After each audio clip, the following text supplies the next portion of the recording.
Abra sua Bíblia em Hebreus, capítulo 5, verso 11. Para nós calvinistas, quando se abre Hebreus, dá uma tremura na coluna. Dá mais no capítulo 5.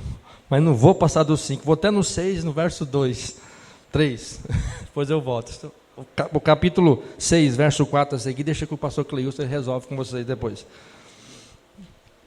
O pastor Eliezer aí, se virem. Capítulo 5 de Hebreus, verso 11.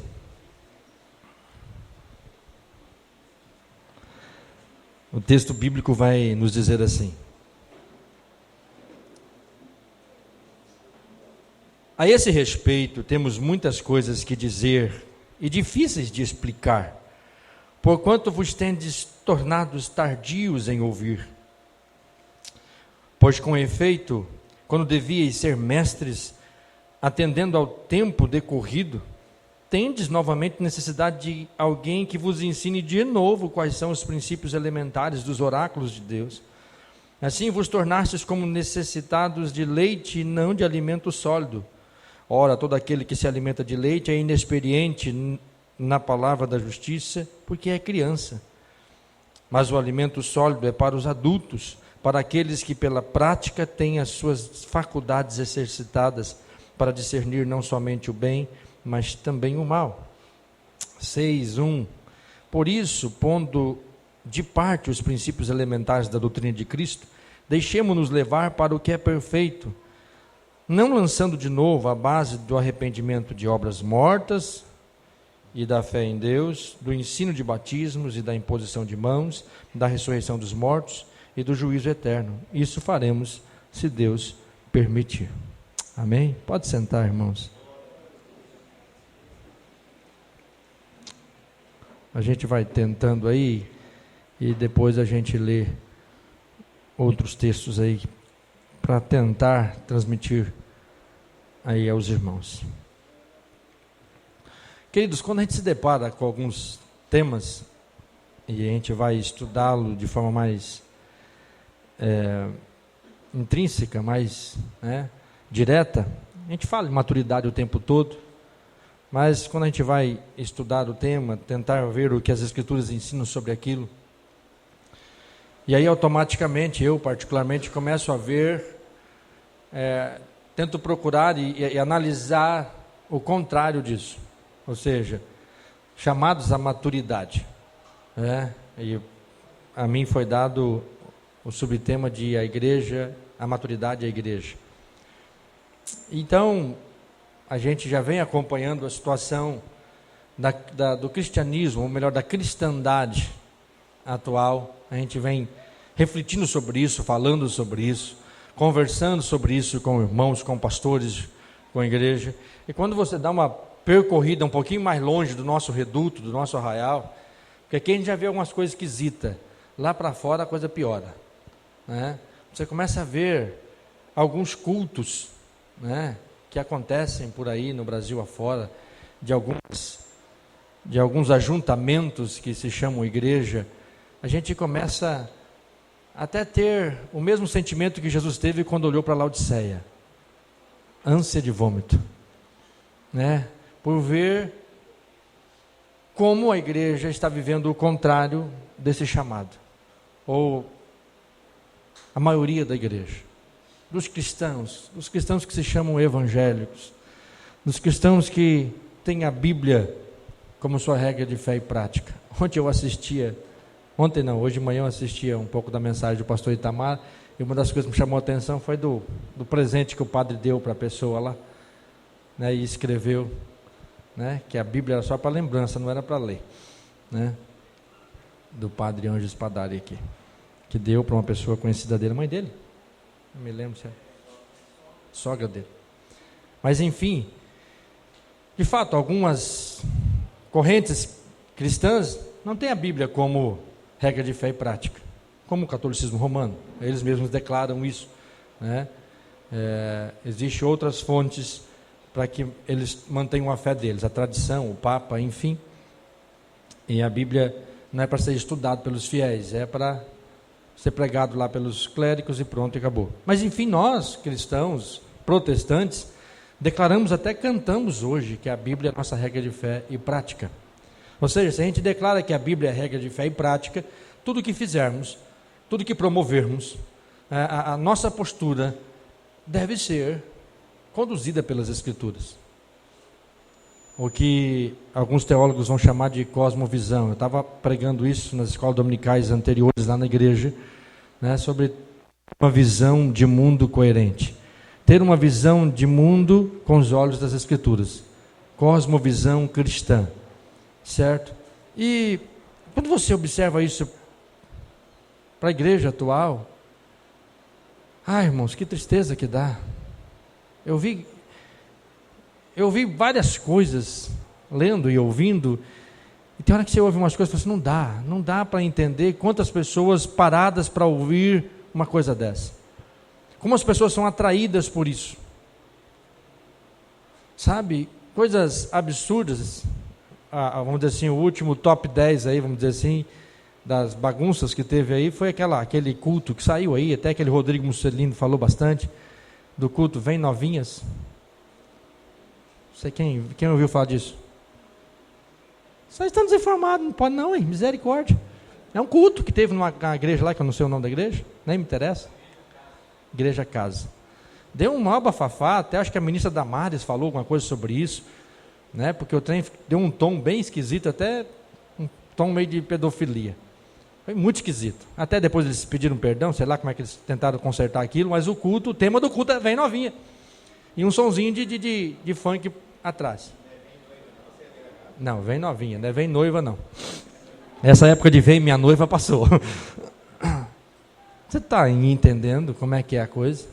Aí ontem ouvindo um cara que está na mídia aí, um rapaz novo que está pregando, filho de um pastor antigo, e o cara falando umas coisas assim, que não me dá uma tristeza na alma, dá vontade de sair correndo, por ver tamanha imaturidade da igreja atual. Aí quando você pensa na imaturidade da igreja, nós não pensamos em estruturas e denominações, nós pensamos em pessoas. As irmãs cantaram um hino aqui que eu gosto muito de usar essa expressão quando faço aconselhamento,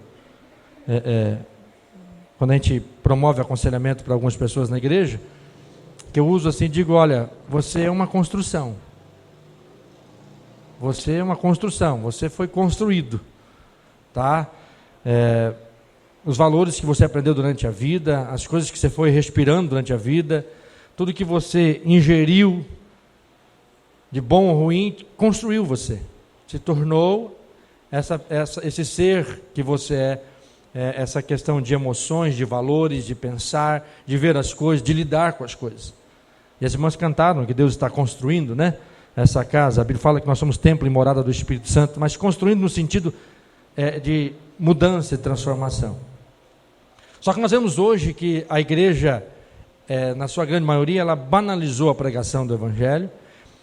Eu sempre costumo dizer o seguinte, que enlargueceram muito ali o tecer das redes para pescar, certo? E a coisa passou e vem qualquer coisa nas redes, certo? Aquilo que é bom, às vezes tem dificuldade, porque a pregação do Evangelho, se é que podemos chamar de Evangelho em alguns lugares, atraiu muita gente. E muita gente que nem entendeu o que é Evangelho, porque de muitos púlpitos não saíram o Evangelho. E produziu muita gente, muitos cristãos, principalmente cristãos nominais. Cristãos que não entenderam aquilo que Jesus disse, olha, aquele que quer vir após mim, negue-se a si mesmo, tome a sua cruz e me siga. Pessoas que não entenderam que o caminho, a porta é estreita e o caminho é apertado. Não entenderam essas coisas, mas estão formando comunidades enormes. Ontem eu falava com um jovem da minha igreja, conversava com ele sobre você ir em certas igrejas e você ver muitos jovens em algumas igrejas, você pode perceber que na maioria das vezes, não vou dizer, vou generalizar logicamente, mas a maioria, onde se tem muitos jovens, aquela galera, bastante jovem, tem que ter fumacinha, não tem essas luzinhas não, aquelas outras luzinhas, não me atrapalhar aqui, né? Um globo, a fumaça, a parede preta, e você pode fazer do jeito que você quiser na igreja. Você pode viver da maneira que você quer. E aí atrai. E aí vem essa filosofia de que nós temos que pregar a essa geração. Aí vem uns pastores mais jovens e falam assim: eu sou a resposta dessa geração. Eu falo: estou com medo dessa resposta. Então essa geração está perdida com uma resposta dessa.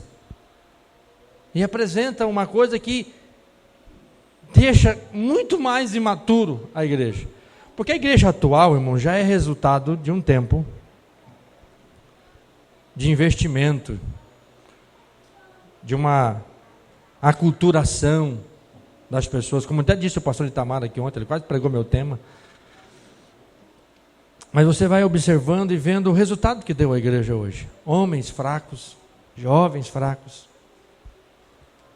mulheres fracas, uma grande parte dos crentes assim.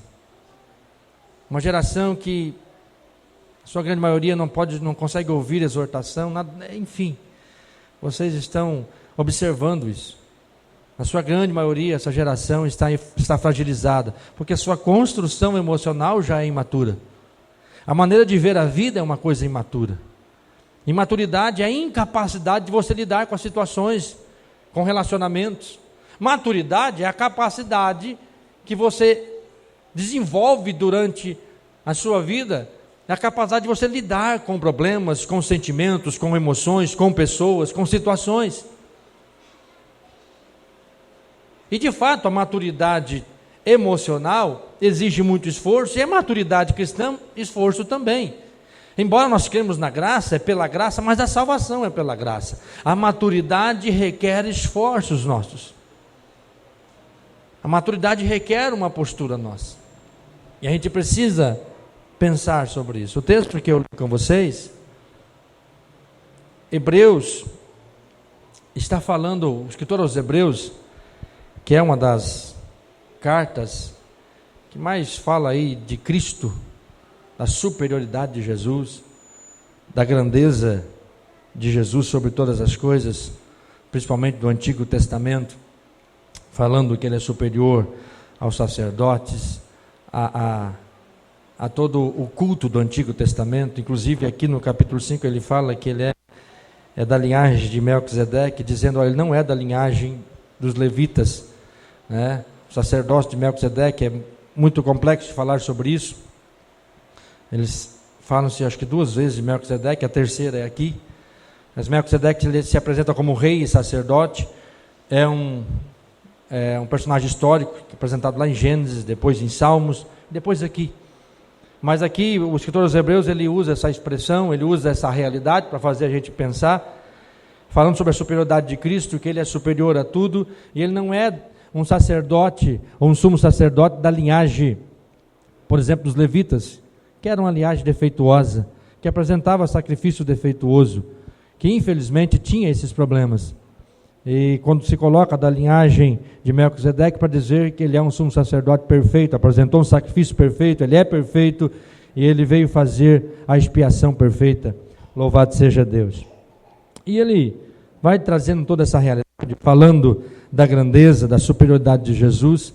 Ele está falando para um povo que está perseguido, um povo que está sofrendo duras sanções do governo, certo? Um povo que está ali sendo maltratado, e ao mesmo tempo também um povo que está sendo tentado a voltar aos princípios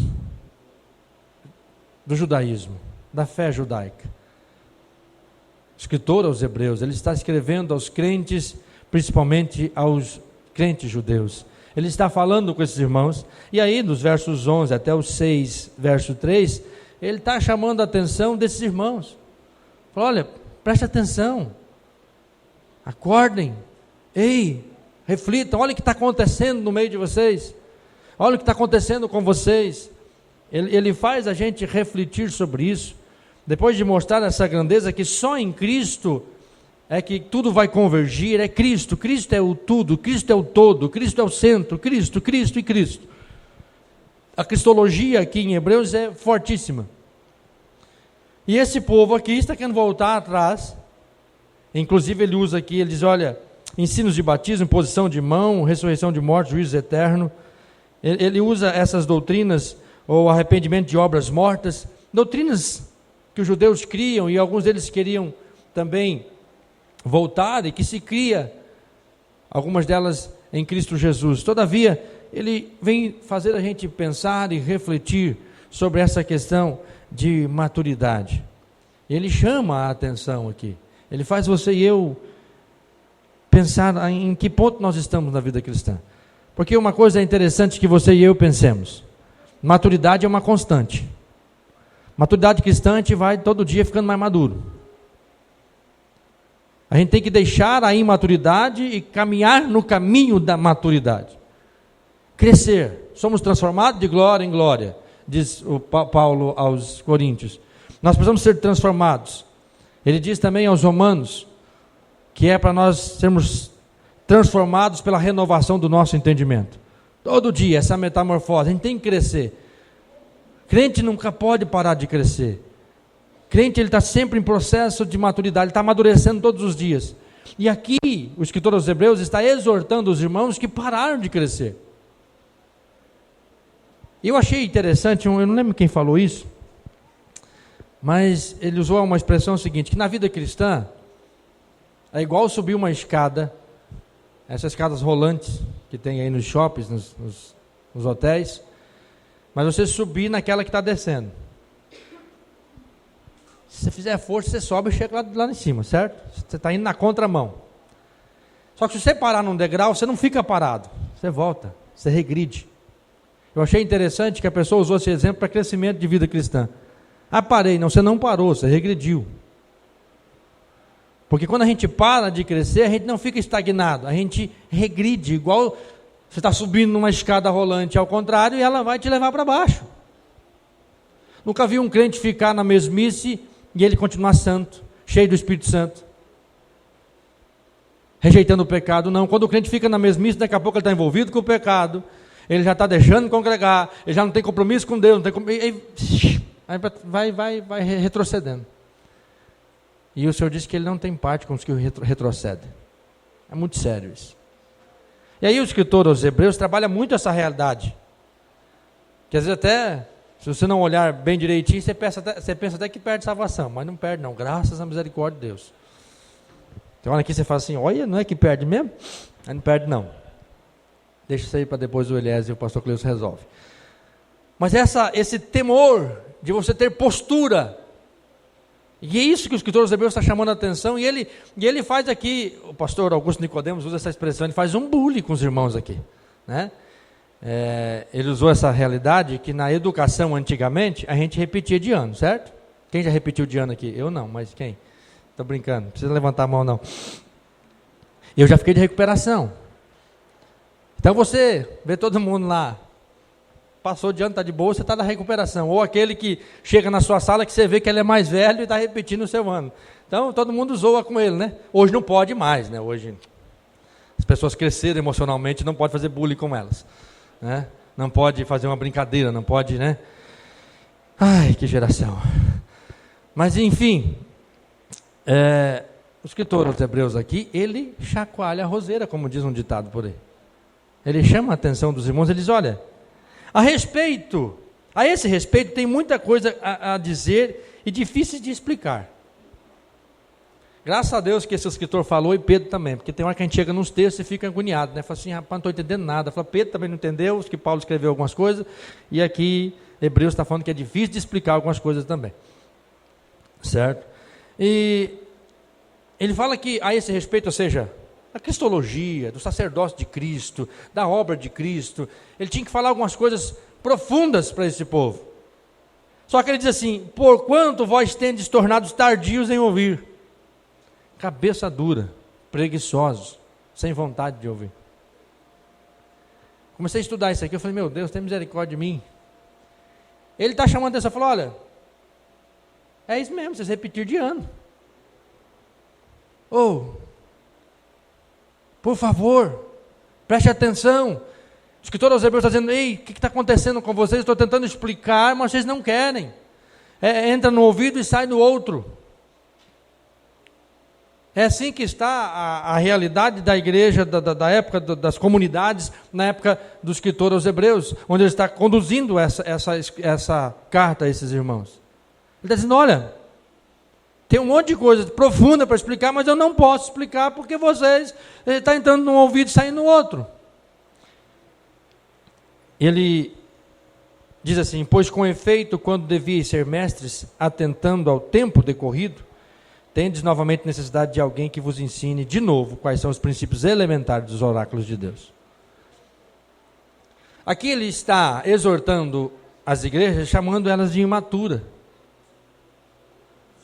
Ele está falando que essa igreja está imatura com relação àquilo que ela precisava aprender. Ela regrediu, ela não só parou. Falou, olha, era para você, a idade que vocês têm, era para serem mestres já. O tempo que vocês têm de caminhada já era para ser mestres. Mas devido à cabeça dura, entra num ouvido e sai no outro, essa dificuldade de receber, vocês estão ainda aí tomando leite. Aí eu fico a pensar e tentar refletir isso para a igreja atual, não só para a nossa comunidade. Os irmãos da Missionária Voz de Cristo, lembra que a Renovada está aqui também, então estão apoiando tudo junto, nós tudo. Eu fico a pensar, a refletir isso aqui, e ver quão imaturo nós temos sido ao longo dos anos. Como imaturo, o movimento pentecostal, naquelas coisas negativas, nos tornou imaturos. De passarmos anos e anos e anos como crentes e não aprendermos. E não crescermos em certas coisas. Por que a gente não cresce? Voltamos lá no início do que eu falei. Nós somos uma construção, certo? E a nossa construção cultural já é uma beleza, né? A gente não gosta de estudar, a gente não gosta de ler, a gente não gosta dessas coisas. A gente gosta da coisa pronta. A gente gosta da coisa já igual o passarinho que vomita na boca do filhote. Raciocinar, pensar, questionar, a gente tem essa dificuldade. Então, estudar a palavra, a gente gosta de ouvir o pregar, o pastor ir lá ensinar e dar um estudo, ô pastor, que palavra boa, mas a minoria pega aquela palavra, ou pega o vídeo que foi gravado e vai rever aquilo, vou aprender, vou questionar, vou fazer uma pergunta para o pastor. Nós não fazemos isso. Muitas vezes a gente engole algumas coisas e nem reflete sobre elas. Não há digestão, não há aquela apropriação espiritual daqueles princípios que foram pregados naquela mensagem. É aquele negócio, como, e nada de nutrientes fica no meu corpo. O escritor aos Hebreus está chamando a atenção para nós sobre isso. Ele está falando, olha, primeiro, é preciso se livrar. Orar e pedir misericórdia de Deus para perdermos isso em nós. Para destruirmos isso em nós, da nossa cultura, da nossa construção emocional, de não querer aprender. Irmãos, tem hora que eu penso que eu estou falando em língua no púlpito para algumas pessoas.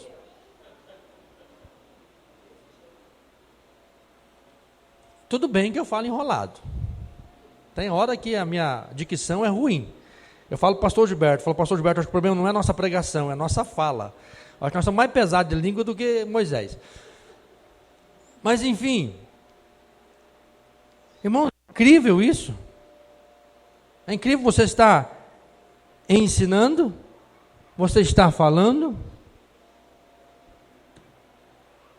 e tem pessoas que agem no outro dia, ou saiu do culto, já agem de forma totalmente estranha àquele ensino das Escrituras. A gente precisa ser desconstruído nisso, irmãos, pedir para que Deus desfaça isso em nós. A gente precisa crescer, e o crescimento vem por meio, sim, do conhecimento. Maturidade vem por meio do conhecimento. Conhecimento teórico, sim. É disso que ele está falando. Ele está falando de princípios, de coisas profundas. Ele está falando de nós aprendermos o que é perfeito. Ele vai dizer aqui nos versos abaixo, aqui no capítulo 6. Por isso, pondo em parte os princípios elementares da doutrina de Cristo, deixemos-nos levar para o que é perfeito. Tem coisa mais profunda. Só que às vezes a gente quer ali ficar comendo a papinha o tempo todo. E ele está dizendo, olha, em outras palavras, parafraseando os escritores hebreus, falando, gente, pelo amor de Deus, faça alguma coisa para que a mente de vocês se abra e para que vocês cresçam no conhecimento. O apóstolo Pedro disse isso.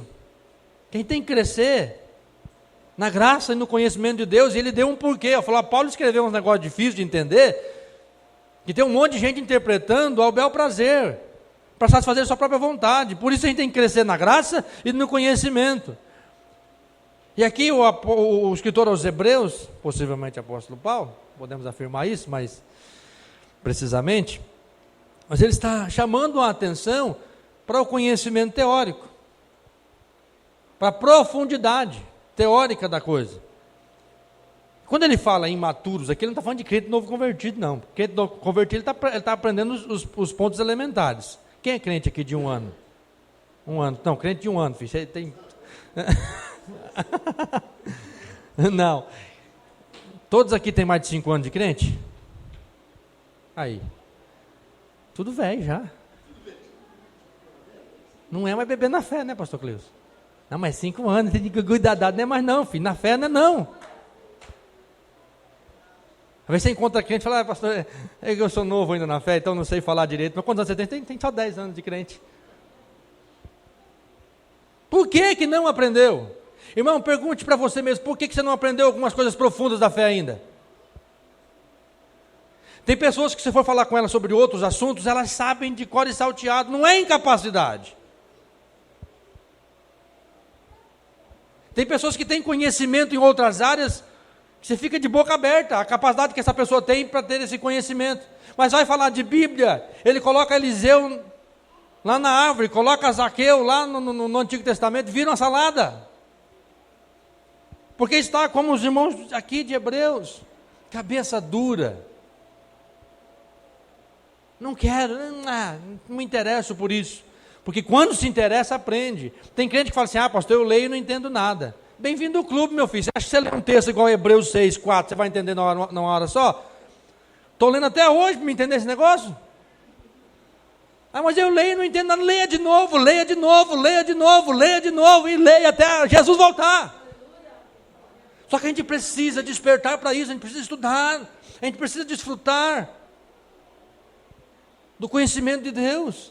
Se não houver esse conhecimento, se não houver essa busca de conhecimento, continuará na imaturidade. Vai querer sempre o leitinho. E o pior de tudo, sempre aquela criança.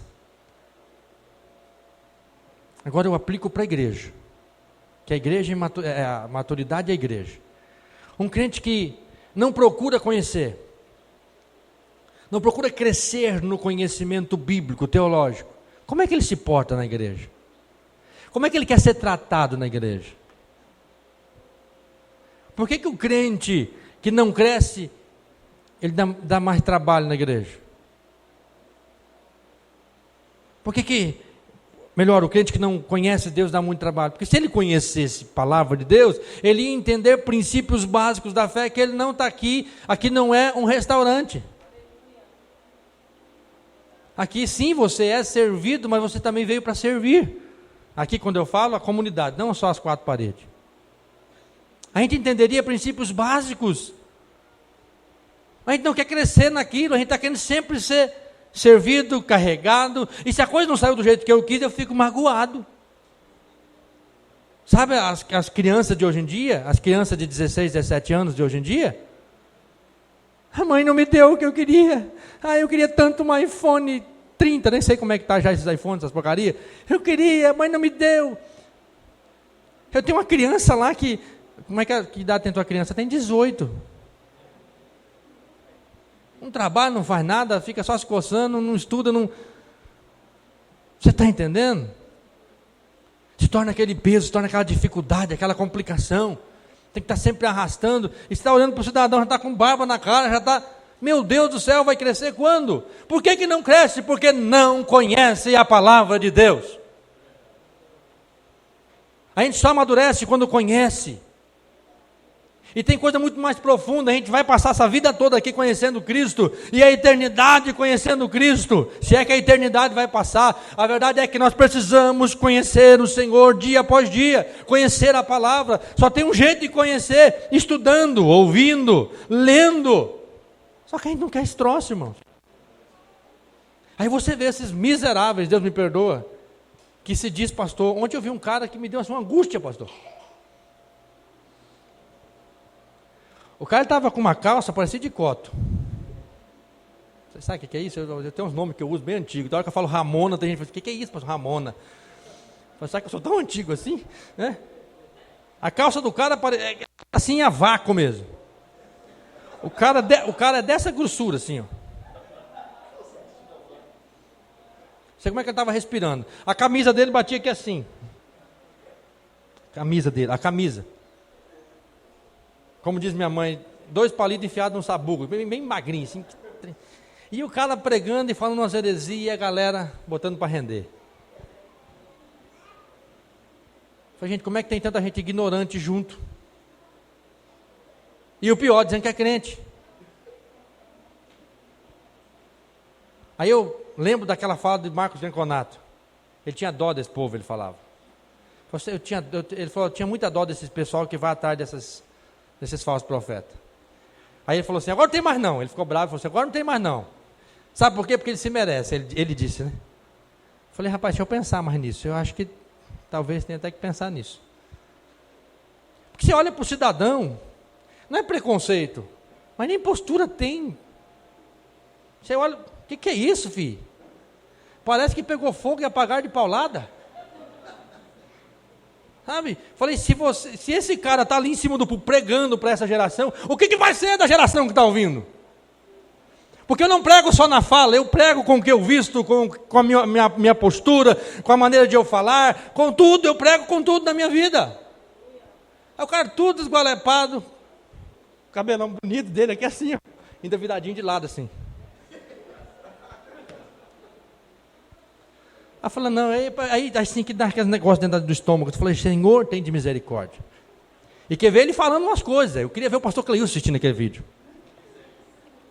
Que o rapaz falava, daqui a pouco ele falou assim, uau, uau. Eu falei, vixe. Eu falava assim, Senhor, misericórdia. Não sei como eu consegui ouvir aquilo por um tempo. Mas é um movimento grande no Brasil, você não está entendendo.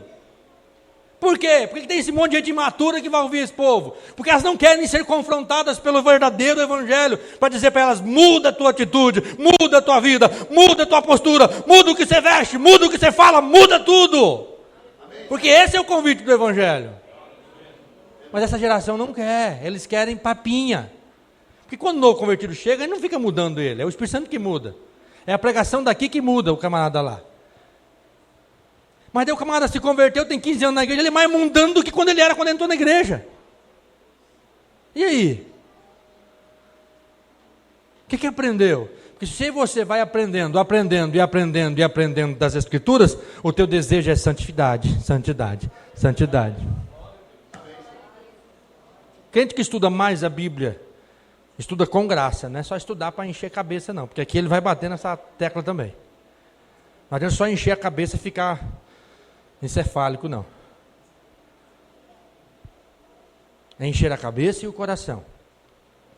Mas primeiro ele começa dizendo sobre isso. Falou, gente, pelo amor de Deus, você já era para ser mestre e o povo está ensinando vocês leitinho de ter que ficar ensinando os princípios elementares da fé. Você quer ver quando eu ouço um crente, eu brinco lá na igreja que não está rolando no chão. Quando eu ouço um crente que ele chega assim, depois de 7 anos, 8 anos, que eu vou fazer 8 anos lá na primeira igreja renovada. O crente chega, ai pastor, eu estou agarrado aqui, vindo para a igreja, lutando pela minha salvação. Não está rolando no chão, senhor. Estou vindo na igreja, pastor, lutando pela minha salvação. Tá, não, irmão, pelo amor de Deus, não fala um trem desse perto de mim, não. Jesus foi lá, morreu, foi uma luta terrível para ganhar a sua salvação. Você está lutando pela salvação? Você está lutando como salvo. Aí você vê o crente patinando ali, amassando barro, e não sai do lugar. Por quê?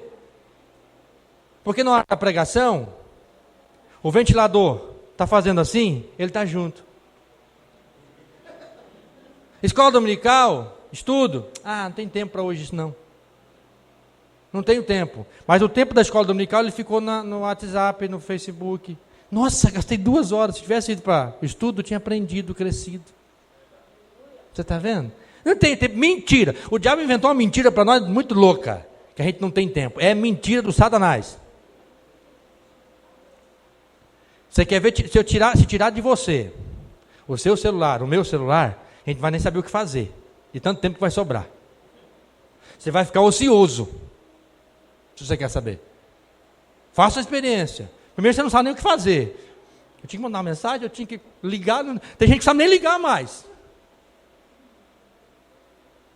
Então, irmãos, em nome de Jesus, primeira palavra aqui dos escritores hebreus, para que a gente tenha maturidade e isso reflita na igreja.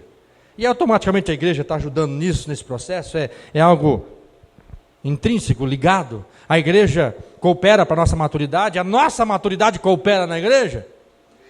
Ele está dizendo, olha, tem que crescer, pelo amor de Deus, intelectualmente. Aí ele diz assim, ó, todo aquele que se alimenta de leite é inexperiente na palavra da justiça, porque é criança. Agora presta atenção. Quando ele usa essa expressão aqui, leite, é a primeira comida, é alimento. O leite para criança, o leite materno é uma benção, mas é para criança. Você já imaginou um menino de 15 anos lá no peito da mãe mamando leite? Vou levar mamar para minha criança. Obrigado, filha. Criança tem 18 anos, com a mamadeira. Quem toma leite é criança. E ele está dizendo, olha, vocês estão parecendo criança. Essa dependência, querendo só essa coisinha, vocês não querem pensar, não querem ir mais profundo na coisa. Ele fala, é inexperiente. Aí ele diz, isso aqui é muito interessante, ele fala, olha, aquele que se alimenta de leite é inexperiente na palavra da justiça. Tenho 10 anos de crente. Se você continua no leitinho, você é inexperiente com relação à palavra da justiça. Você é inexperiente com relação a Cristo. Você é inexperiente com relação à vida cristã. Se você continua no leitinho, você não sabe ainda quem é Cristo de fato. Fica naquela limitação, eu quero poder. Mas não conhece, é inexperiente, é sempre o leitinho, é sempre a palavra de vitória. É palavra de vitória, é palavra de glória, aquela coisa toda, e tem pessoas que saem procurando isso. É sempre inexperiente. Aqui, as nossas igrejas, pelo menos dos púlpitos, a gente pode até falar. Missionária Voz de Cristo, a Presbiteriana Renovada, que somos nós, as duas igrejas que estamos juntos aqui. Pelo menos a qualidade de mensagem de púlpito aqui tem sido mais grossa. Se não está aprendendo é porque está tampando o ouvido. Está sendo cabeça dura e não quer aprender. E vai continuar criança e dando trabalho. Esse que é o problema. Agora, uma coisa que pode nos complicar é isso aqui, verso 14. Mas o alimento sólido é para os adultos, para aqueles que, pela prática, têm as suas faculdades exercitadas para discernir não somente o bem, mas também o mal. Não, pastor, o senhor está falando de criança, eu não sou mais criança não, agora eu já entendo a palavra. Não perca um estudo, pastor Cleilson dá uns estudos aí para arregaçar com tudo na cabeça da gente, a gente vem aí, a gente aprende e tal. Só que aqui ele fala o seguinte, olha, o adulto, ele não só cresce intelectualmente, ele cresce na prática. O crente maduro, ele não é cabeção. Ele não só tem aquela cabeçona, sabe de tudo, eu conheço tudo, eu sei teologia. Crente maduro, ele pratica o que ele aprende. Porque aquele que ouve e não pratica, já disse Jesus em Mateus capítulo 7. É insensato, constrói tudo na areia. Mas o que ouve e pratica, constrói na rocha. E talvez esse seja um desafio para nós, que nos declaramos reformados.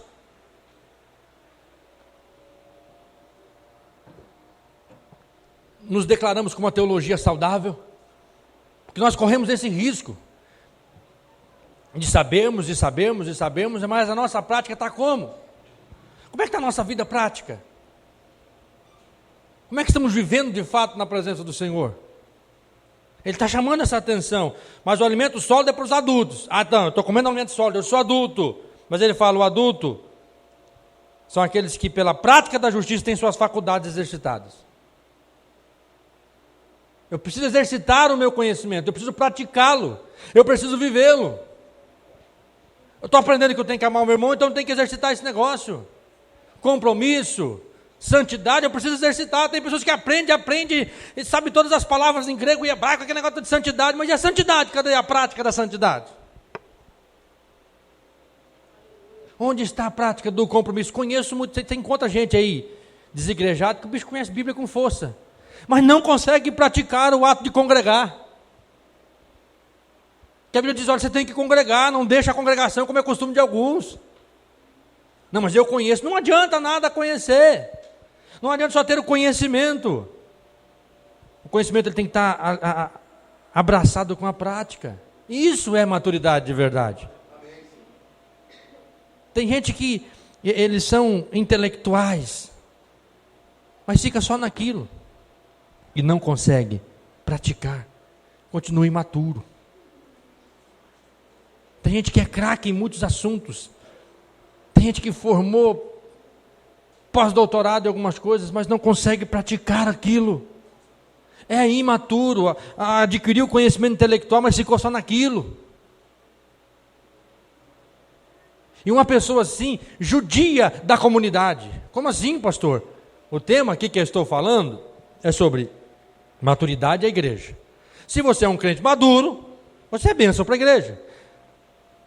Se você procura maturidade, você vai ser um crente que quer estudar a palavra, você vai querer aprender, você vai procurar o pastor, os líderes, você quer crescer, você quer melhorar, você quer saber, você quer ir mais profundo na tua fé. Que crente abençoado, eu sou um dos pastores, tem os crentes assim, desejosos, com sede de ouvir o ensino das Escrituras, inquirindo o pastor. O crente maduro, ou que procura a maturidade, ele procura a prática do que ele aprende. Agora pense no contrário. Pense no crente sendo um que procura conhecimento na comunidade. Um crente que não procura prática. Olha que tribulado que ele vai ser. Vai ser aquele que diz, olha pastor, o senhor pregou hoje, mas o senhor, em vez de falar nós fomos, o senhor falou nós fomos. Mas ele não foi para lugar nenhum mesmo também. Ele só disse, eu sei a língua portuguesa, mas não fui para nada lugar nenhum. Olha pastor, o senhor confundiu aí. Fica só naquele intelectualismo. Aí você olha para a vida do cidadão, é um mau esposo, é uma má esposa, é um pai mau, uma mãe má, é um empregado, um patrão, é horrível. O que adianta esse conhecimento? Adianta para a condenação naquele dia. Você sabia, antes você não soubesse. Você está entendendo a seriedade da coisa, irmão? Você está entendendo onde é que nós nos encaixamos? Nós, presbiterianos e missionarianos, não gostaram desse negócio de missionarianos. Nós temos tido conhecimento, nós temos vários bons pregadores aqui, tanto de vocês aqui como lá. Tem pregadores que pegam a palavra e transmitem ela com fidelidade. Agora a minha pergunta para mim e para vocês é, nós temos praticado isso? Porque a nossa prática vai impactar essa cidade. Ou pelo menos tem que impactar. E aí? Cara, se a gente for falar de oração, temos vários de nós aqui pregadores, se for falar de oração, a gente arrebenta falando de oração. A gente disseca as palavras no grego tudo e faz aquele revolteio, como diz o outro. E orar. Essa semana nós tivemos uma campanha de oração das 3 às 4 em casa. Meu Deus do céu, parece que os capetas ficou tudo em volta da minha casa. Que dificuldade, que tribulação, meu Deus do céu, para orar. Vai perguntar quem estava orando junto. Poucos de nós. Mas vai perguntar se sabe a importância da oração. A maioria sabe já. Mas o Espírito Santo está querendo chamar a minha sua atenção, dizendo o seguinte, larga de ser cabeça dura, comece a estudar a palavra, queira aprender, porque crente maduro age assim. Crente maduro não fica só num conhecimento intelectual. Crente maduro, ele pega esse conhecimento e torna prática. Ele aprende o que é ser esposo e vai ser um bom esposo. Ele vai lutar para aquilo. Ele vai praticar isso. Porque quando ele pratica, ele vai desenvolvendo discernimento. Crente maduro, ele sabe discernir. Eu ri demais, foi do Augusto Nicodemos, ele falando, ele disse assim, que ele recebeu um Twitter de uma irmã, ela disse, olha pastor, eu quero te agradecer porque os pastores que mais me ajudaram na minha caminhada foi o senhor e o Edir Macedo. Coitado, ele falou e riu, né? Muito parecido, Augusto Nicodemos e Edir Macedo, eles são, irmão, da onde que tem esse discernimento? Que discernimento? Não tem discernimento nenhum, essa coitada dessa irmã. Edir Macedo, meu Deus do céu, água e óleo, não tem como. Mas as pessoas que, não, pastor, mas tem que comer tudo, receber tudo, reter o que é bom, é aquela coisa de Paulo lá de Tessalonicenses. Ouça tudo e retém o que é bom. Não, calma lá, uma coisa é você reter, não tem outro jeito, você tem que ouvir aquilo e às vezes tem que reter. Às vezes é bem pouquinha coisa para você reter o que é bom. Mas não dizer que impactou a sua vida. Como é que duas pessoas tomam... Ou seja, falta de discernimento. Pensa numa geração que não tem discernimento. E isso é sinal de imaturidade. Uma criança não sabe discernir. Solta esse menino do Wesley aí e coloca para ele um fio de arame, vê se ele não vai querer enfiar nessa tomada. O Wesley até riu, deve ter acontecido já. Ele não discerne que esses buraquinhos saem choque. Não há discernimento numa criança. Mas em gente matura, em gente que vai amadurecer, em gente que é adulta, ela discerne, ela sabe que aquilo que está no chão é sujo, não pode comer. Se você solta, hoje, tem os cachorrinhos para todo quanto é lado, dentro de casa, se você solta um bebê lá, daqui a pouco ele está com a mão dentro da ração e comendo. Wesley? Criança, imaturo. Agora, crente maduro, ele tem discernimento. Ele discerne as coisas. Ele discerne as situações, ele sabe fazer a leitura correta, ele toma postura. Crente maduro tem discernimento. Eu pergunto para você aí, você sabe discernir o pregador herético do não herético? E aquela situação que você tem que discernir dentro de casa? Que você fica com ira e dá vontade de torcer o pescoço da esposa ou do esposo?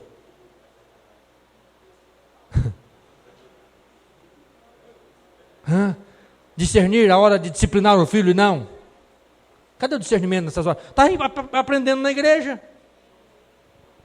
Só que daí chega na hora H, não discerne nada e põe o pé pelas mãos. Aí quando cresce, pastor, pelo amor de Deus, ora porque o menino virou cão. Não é assim, pastor? Cadê o discernimento como pai, como mãe? Para você discernir, você precisa conhecer, você precisa praticar. Crente maduro faz isso. Irmãos, pensa em crente assim dentro da igreja. Oh, meu Deus do céu, que sonho.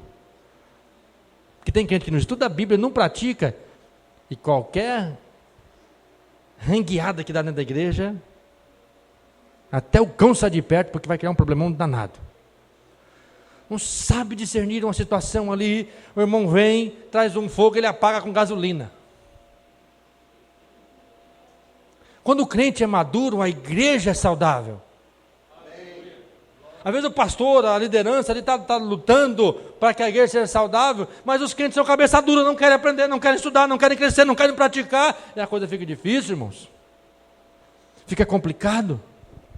E aí nós passamos anos e entramos anos, e era para a gente ir muito mais longe, e a gente fica ali estagnado. Tem hora que eu sento com o pastor Cleilson, a gente fala assim, meu Deus do céu, pastor Cleilson, a gente tem pregado essas mensagens aqui, esse evangelho que a gente entende historicamente, é comprovado que é bíblico, é centralizador, é Cristo no centro. É o tamanho do nosso rebanho. Eu lembro que o Cleilson falou uma coisa para mim um dia, nunca mais esqueci aquela expressão dele, que em dado momento da sua vida ele se sentiu subindo uma serra, com uma rede nas costas assim, embolado um monte de gente, ele carregando, subindo a serra, mas alguns que estavam dentro da rede queriam descer. É assim que o pastor às vezes se sente, você está carregando, vão subir gente, pastor, muita poeira, pastor, é muito íngreme, tem muita pedra, vamos parar aqui, pastor, tem um corguinho ali, vamos ficar por aqui mesmo. Irmãos, o convite do Espírito Santo é para que a gente caminhe para aquilo que é perfeito. Por isso, pondo à parte os princípios elementares da doutrina de Cristo, deixemos-nos levar para o que é perfeito. Não é para jogar de lado, não. Não é para esquecer, não. Ele está falando, passa de fase. Vai para frente. Tem uma coisa muito mais profunda ainda. Vocês estão aí nos princípios, lá, vocês estão querendo discutir, voltar lá para o judaísmo. Ele está dizendo para esse povo aqui, fala, não, Jesus é perfeito, olhe para Jesus, conheça Jesus, viva com Jesus, pratique o que Jesus ensina. Ah, meu Deus, isso faremos se Deus permitir. Queridos irmãos, nós precisamos deixar de ser criança, aquele que ainda é. Levantar sua cabeça e começar a querer crescer. Porque tem muita gente aí que a gente olha e é criança, na verdade não é nem criança, ele nem nasceu de novo. Tem pessoas que nem nasceram de novo, não é nem criança. Quando você é criança, muito bem, ainda quer dizer que você nasceu. Você é filho de Deus, mas quando nem nasceu ainda. Então escute isso aqui, preste atenção aqui em mim. Você pode estar como uma criança, um imaturo na igreja, e ainda, graças a Deus, se você é imaturo, um crente imaturo, quer dizer que você nasceu de novo e não cresceu. O problema é que se você pensa que é imaturo, mas nem nasceu de novo ainda. Porque se você nasceu de novo, meu irmão, essa mensagem, essa e outros que você está ouvindo, que nós temos ouvido, tem que mexer com a gente. Tem que fazer a gente repudiar a nossa atitude. Tem que fazer a gente rejeitar as nossas atitudes de ignorância, de preguiça espiritual, rejeitar a nossa dureza em praticar aquilo que tem que ser praticado, rejeitar essa incapacidade de discernir as coisas. Pastor, mas eu não sei direito, então procure, ore, consagre, estude, você vai ter capacidade de discernir. Nós estamos um tempo no Brasil aqui, eleição, tem que discernir as coisas. Mas se você não conhece, você vai discernir como? O camarada foi chamado, tinha uma maleta de dinheiro, e o pessoal queria saber se aquilo era falso ou verdadeiro. Chamaram o camarada porque ele era expert. Então chamaram ele e falou, cara, dá uma olhada nesse dinheiro, vê se isso aqui é falso ou é verdadeiro, essas notas aqui. Ele pegou uma nota, levantou, deu uma olhada, mexeu na nota, falou, é falso. Ele falou, cara, você é fera, qual é os princípios, como é que você sabe que esse dinheiro é falso? Como é que você conhece tanto o dinheiro falso? Ele falou, não, eu não conheço dinheiro falso, eu conheço o verdadeiro. Eu conheço tanto o verdadeiro que quando eu olho para um falso, eu sei que é falso. Agora, os crentes não conseguem conhecer o falso porque eles nem sabem o que é o verdadeiro ainda. Tem muito crente que não conheceu o que é o perfeito ainda. E o Espírito Santo está chamando a sua e a minha atenção nessa manhã. Olha aqui, chamados à maturidade. Nós somos uma geração que foi muito afetada por esses ensinos malignos na sociedade, por más criações, uma criação que às vezes faltou um monte de coisa, criações de lares destruídos, lares disfuncionais. A gente foi crescendo com um monte de costume errado, com uma cosmovisão errada, mas o Espírito Santo nessa manhã quer mudar a sua visão, quer te fazer crescer, quer te fazer ir além, aleluia. Eu tenho pavor de ver crente, você passa 20 anos e está lá o crente do mesmo jeito. Me dá um medo isso. Rogo-vos, pois, irmãos, pela compaixão de Deus, que apresentei o vosso corpo por sacrifício vivo, santo e agradável a Deus, que é o vosso culto racional, e não vos conformeis com esse século, mas transformai-vos pela renovação do vosso entendimento, para que experimenteis qual seja a boa, perfeita e agradável vontade de Deus. Minha mente foi renovada, então tem que ter transformação. Você não fica parado, você está regredindo. É crente uma vida inteira, e quem olha para você não vê que você é crente, nem na sua fala, nem no que você veste, nem no que, como você negocia, nada. Cresce, cresçamos em nome de Jesus. Que o Espírito de Deus me ajude e te ajude, porque nós estamos no mesmo processo, os pastores, os crentes, só que a gente precisa todo dia crescer. Hoje tem que ser melhor do que ontem. Eu tenho que estar mais velho hoje do que ontem, não só na idade, mas nas minhas emoções, na minha espiritualidade. Eu preciso amadurecer e não regredir, não me infantilizar mais ainda. Que Deus me ajude e te ajude. Fique de pé, já deu.